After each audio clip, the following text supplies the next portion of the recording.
Акыркы 3 жумадан бери азык-түлүктүн кымбатташы карапайым калкты дүрбөлөңгө салууда. Алардын ичинен айрыкча суу майдын баасы жогору көтөрүлгөн. Мисалга алсак, буга чейин 90 сомду түзгөн суу май бүгүнкү күндө 125 сом болууда. Маалым болгондой, айрым азык-түлүктөрдүн баасы кескин жогорулап кеткен. Алардын ичинен суу май, кум шекерди алып айтсак болот. Соодагерлер майдын кымбаттаганын импортко көз карандылык менен түшүндүрүүдө. Алардын айтымында Кыргызстанга май негизинен Россиядан келет. Быйыл ал жакта түшүм жакшы болбой калгандыктан экспорт кыйла кыскарган дешет. Мындан бизге бул майлар деген Россиядан келет да. Анан орустар көтөрүп салды, ошол аякта дагы кымбат болуп. Сахар болсо, ал да бизге Россиядан келчү да. Ал келгенде арзан болчу ал кезде, анан Россиядан келбей калбады. Бизде анан кайыңды болсо көтөрүп салды. Ал эми эттин баасы бүгүнкү күндө килограммына 380 сомду түзөт. Жаз айларына салыштырмалуу баа 60 сомго көтөрүлгөн. Баанын өскөндүгү малжандыктар чет өлкөлөргө көп экспорттолуп жаткандыгына байланыштуу болууда. Жылдан жылга мал кымбаттап, неметкенине байланыштуу эттер улам кичинеден кымбаттачу, бирок быйыл өзгөчө кымбат болду.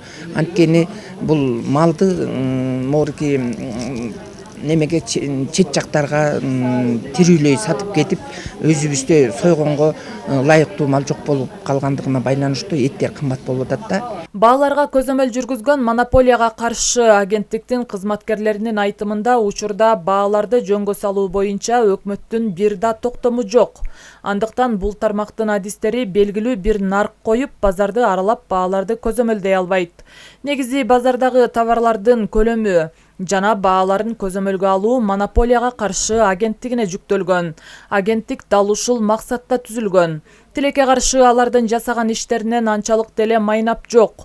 Бааны кармап турууга аракеттер көрүлгөнү менен базар экономикасы муктаждыкка жараша өзгөрүүлөрдү алып келет. Долларга көпчүлүгү чаап атышат, ушу доллар өсүп, бизге майлардын эми көпчүлүктөрү, ундар бардыгы сырттан келет, импортталыпчы 95%га чейин. Ону мынчадан сатып атасың, кымбат сатып атасың, арзан сатып атасың деп эч ким бир мамлекеттик орган киришкенге мыйзам жол бербейт. Эч бир мамлекеттик орган кирише албайт. Качан өкмөттөн токтом чыгып, көзөмөл жүргүзгүлө дегенде гана көзөмөл жүргүзүлөт. Өлкө экономикасы АКШ долларына көз каранды болгондуктан анын баасы дагы улам өсүүдө. Доллар кымбаттаган сайын сырттан келген товарлардын баалары да жогорулоодо. Азырынча долларды жөнгө салууга карата Улуттук банк аракет көргөнү менен көрүнүктүү өзгөрүүлөр байкала элек. Азима Жекишова, Бакыт Замсахунов, жаңылыктар.